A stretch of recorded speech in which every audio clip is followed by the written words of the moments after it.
কত আশা করে তোর সঙ্গে বিয়ে দিয়েছিলাম, সেই মেয়েটা সারা জীবন কি নিয়ে থাকবে? আমার কথা নয়, তুই ভাবতে বিনিময় আমি তোর কিছুদিন পরেই চিন্তায় উঠবো। আমার তো দিন নেই, ওই মেয়েটার সাথে কি করলাম? মায়েরা জগতে হতভাগিনী আছে অনেক, কিন্তু আমাদের বাংলার মধ্যে যদি হতভাগিনী কেউ একজন থেকে থাকে সে হচ্ছে বিষ্ণুপ্রিয়া।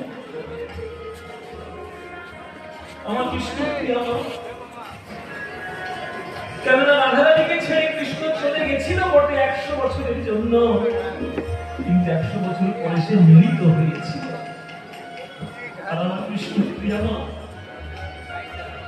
সারা জীবন চোখের জলে কেঁদে, সারা জীবন ওই মহাপ্রভুর খবর নিয়ে সারা জীবন কাটিয়ে দিয়েছে আমার বিষ্ণুপ্রিয়া। তাই মা কেঁদে কেঁদে বলছি, আমি কি মুখ নিয়ে আমার বউমার সামনে দাঁড়াবো রে? আমি যখন